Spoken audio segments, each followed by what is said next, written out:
Hi, and welcome back to Wicked Wands Tarot. My name's Carmen, and today we're going to be doing a general reading. Let's see what kind of messages we get from Spirit. We'll first call in Spirit with some wind chime time.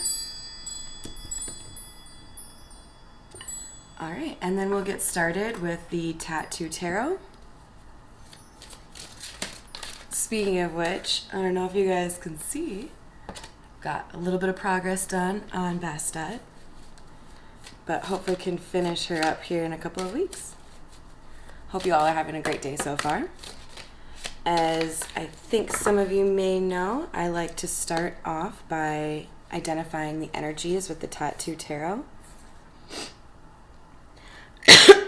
So I'll take these first two here.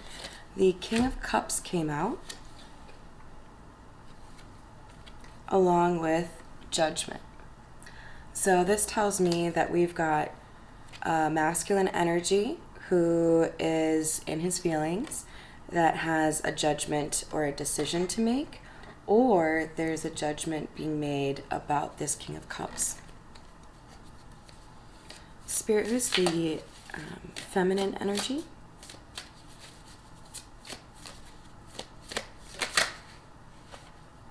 So we had the Ace of Swords flip over without coming out. And for those of you who don't know, I generally look at that as hidden energy. So if we've got the Ace of Swords as hidden, to me that's a card that represents truth. So there's a secret that has not yet come out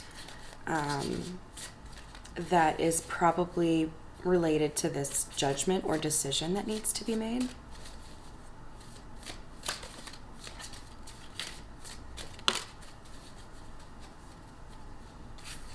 We've got the Knight of Swords that's come out.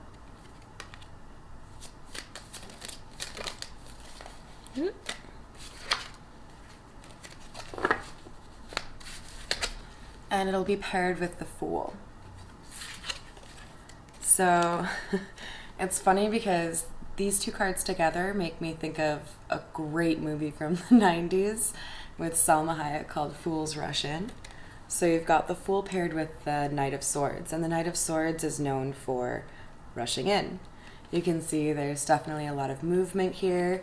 We've got, in fact, a two-headed horse, which I've just now noticed. And wow, that was such a Minnesota accent right there. Sorry, guys. Noticed. And we're paired with the Fool, and you can see she can't see. She's blindfolded, and she's got a snake around her wrist with just like kind of posed above the flower that she's smelling.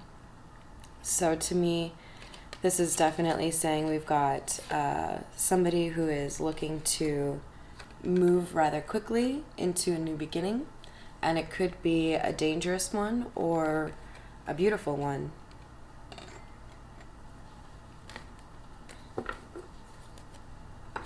Then we'll move to the Egyptian Tarot to see what additional information we can get on this situation. I did just see the Two of Cups flipped over.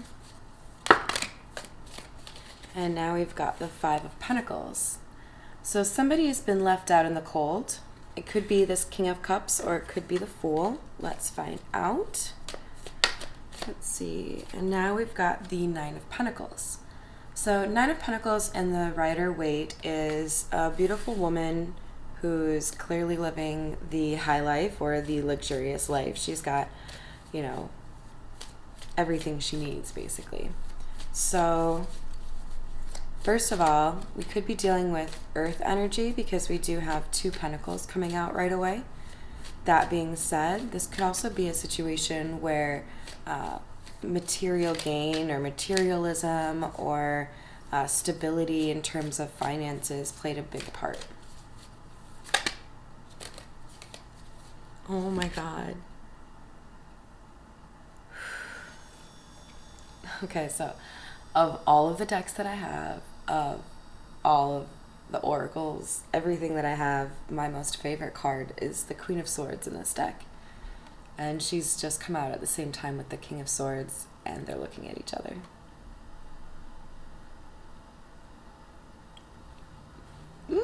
I got the warm fuzzies. So this is a divine counterpart or a divine pairing.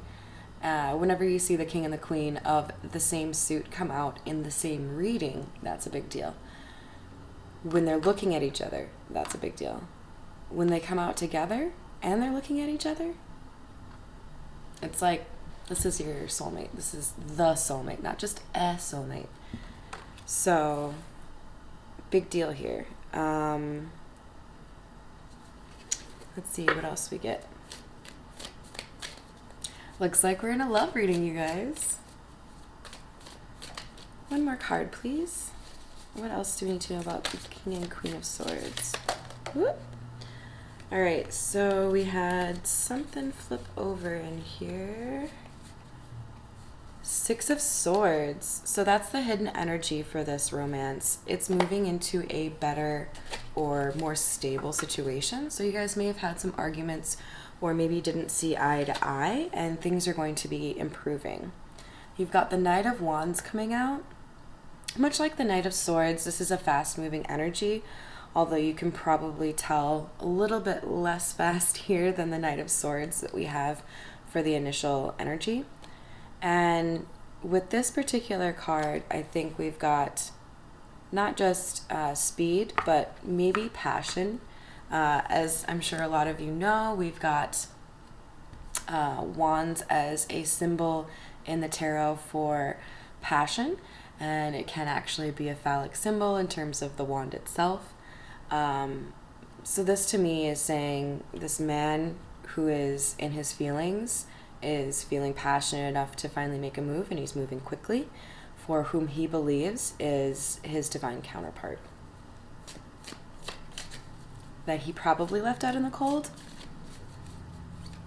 It could be that she left him out in the cold because the Queen of Swords is known for her boundaries. I forgot I wasn't going to take any more from the Egyptian tarot, but I do have the Ace of Chalices. I almost never see this card in the Egyptian tarot, you guys, so this is kind of special.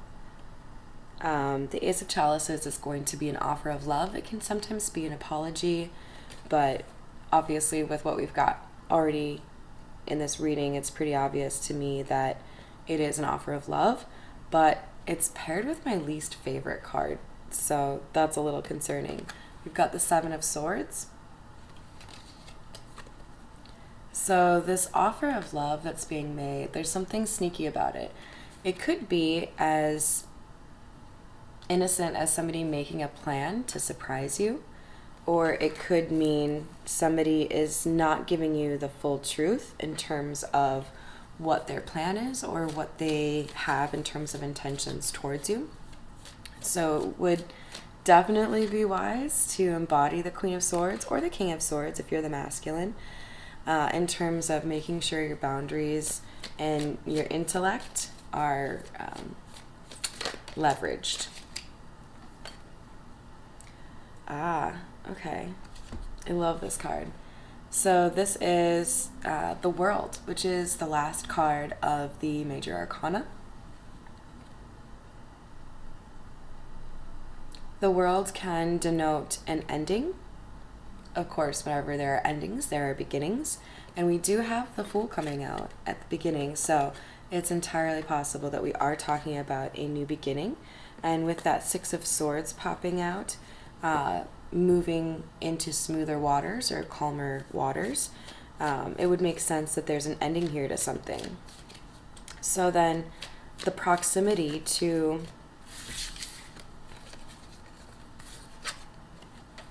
the Seven of Swords, it could mean an ending to the Seven of Swords behavior. All right, let's get two more from the Egyptian tarot.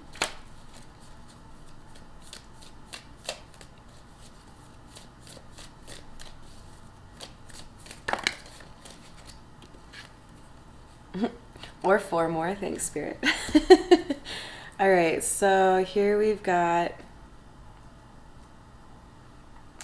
the Five of Swords,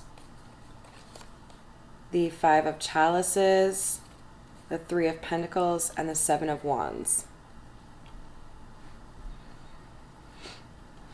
So first things that come to mind here is we've got 3 fives out right now. We've got the 5 of Pentacles, the 5 of Chalices, and the 5 of Swords. The number 5 represents change, so we're definitely talking about an ending, probably to behavior in terms of someone's beliefs or how they interact with others, maybe how they express themselves. But with the 5 of Chalices, that's going to speak to spilt milk, problems in the past, focusing on the negative instead of acknowledging what you have in front of you that's good. And the 5 of Swords can speak to failure. So with that coming out with the 3 of Pentacles, which speaks to collaboration, and the 7 of Wands, which can speak to defense, sometimes feeling alone or even being protected by the divine. It's coming across to me as though everything happened for a reason. The universe wanted things to go the way that they did. There were lessons that needed to be learned. Priorities needed to be changed. I mean, look at this 7 of Wands. You've got the, what is that? Egret, maybe? I don't know. Whatever. The bird is pointing its wing. And birds can refer to messages, of course. But in this situation, for the 7 of Wands, it really does feel to me like the divine has guided probably both of these folks, if not at least one. Which is why intuition is a really important part of this relationship. All right, I'm still going to ask for 2 more. Let's see what else we've got. We've got the 6 of Swords coming out. So if you guys remember, that was actually a hidden energy. So to me, with it coming out late in the reading like this is something that, you know, maybe you waited for or you had hoped would happen and it didn't happen and now it's happening. The question is, if it's coming out after the world, is it too late? Has somebody taken too long to change for somebody to appreciate? Because if we've got the Fool coming out in the beginning, this is somebody who's ready for something new. They might have moved on already.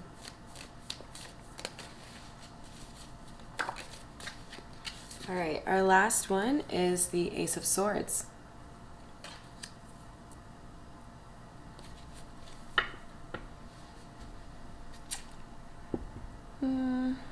I'm going to get some clarity on that Ace of Swords because it did, I think, technically come out in the reverse. So we'll see if that's something that we need to be concerned about. Either way, just make sure you're using your discernment. You know, there are a lot of times where I think people pick up on a little detail and they don't want to come across as paranoid or rude or looking for the negative, so they don't say anything or they don't alter their behavior, and then later on you realize something really was shitty. So pay attention to those things. We all have a gut feeling for a reason, and we should follow those. The Emperor. So I was hoping to clarify, and to me this comes across as a clarification of the King of Cups. This masculine energy has learned a lesson in terms of perhaps not making a choice, or perhaps breadcrumbing this Queen of Swords, leaving her out in the cold. Either way, he has learned a lesson. He's matured.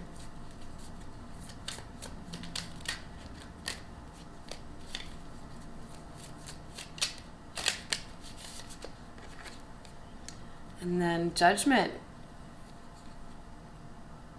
If you don't recall, that was the card that came out with our King of Cups.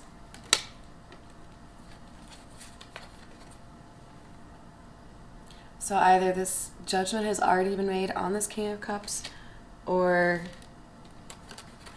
it's about to be. And it could be that, you know, obviously everyone has free will, so it could be that both parties have yet to make a final decision.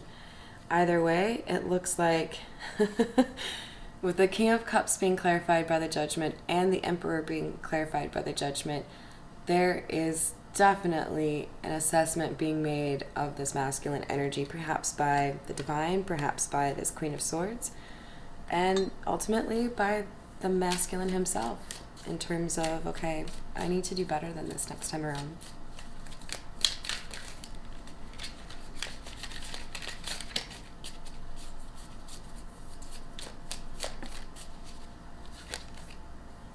And here we have the Nine of Cups in reverse.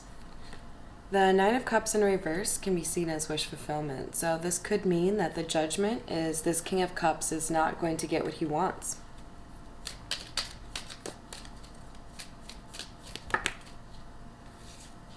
Which is the Empress.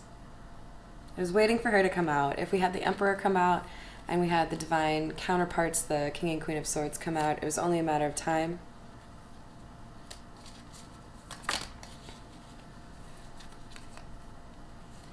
And now we've got the King of Swords, the Ace of Cups, both in reverse, and the Queen of Wands. So the King of Cups appears to be the one that wants to make the offer, or perhaps didn't make the offer. This could be somebody who, did I say the King of Cups? I meant the King of Swords. It's the same person, right? This masculine either didn't make an offer or rejected an offer or made an offer the wrong way. Either way, he messed up his love offer, okay? And now we have the Queen of Wands. She is known to have many suitors, be very alluring, definitely be able to make things happen the way that she wants them to. Bit of a magician. I love that she's got a black cat with her as well. Probably does well with animals.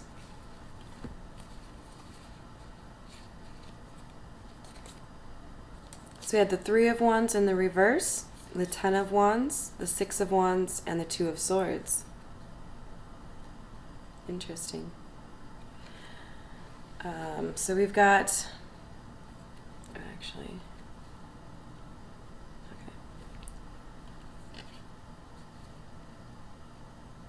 someone is no longer waiting. The Three of Wands can mean waiting for your ships to come in. It's in the reverse, and it's paired with the Ten of Wands. Waiting took too long. It was too much effort. It wasn't worth it. This Empress decided that she was going to have success on her own. Six of Wands is victory. And she did. Otherwise, why is she the Empress? What's making me a little bit confused here is this Two of Swords. It came out last. Somehow she's still feeling blinded. However, I have a feeling that won't last very long. Too many.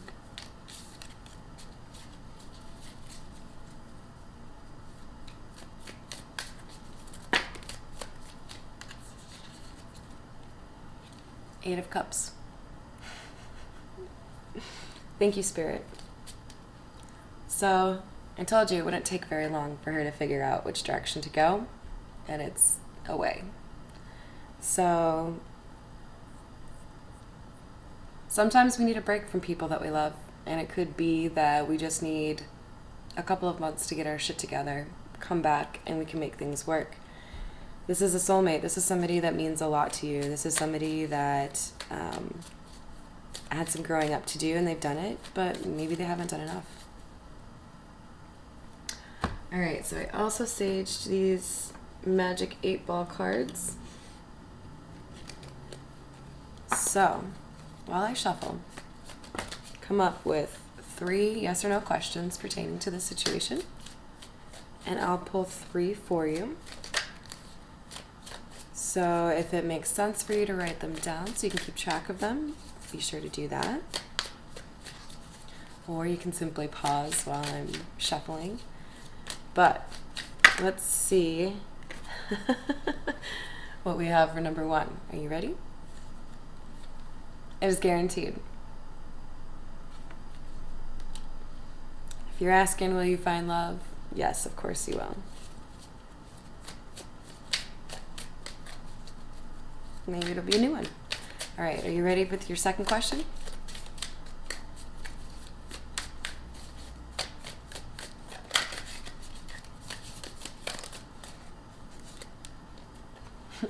Maybe. Sorry, that's not very helpful. But remember when we get kind of a half-assed answer like that out of the Magic 8-Ball deck, it could be that you're asking a question that's a little bit too far in the future or has too many variables. So because of free will, not everything's destined, not everything's written in stone. So when you get a question answered with maybe, ask it again later on. And in case you haven't discovered them, I do have a couple, ask again. I do have a couple of ask 10 questions or what have you on my Instagram account, where the first page is just a picture of the back of the cards, and then you scroll and that's where you find the answer on the second page. All right, question 3. 2 came out. Not possible, don't bet on it. So make sure you're analyzing the situation appropriately. Whatever it is, it looks like a no is your answer for that one. All right. Well, I think that is our reading for today. I hope you found that helpful or found some clarity in some way.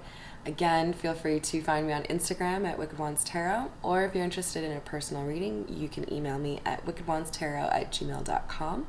Thanks as usual for all of your likes, shares, comments, and subscribes, and have a great rest of your day.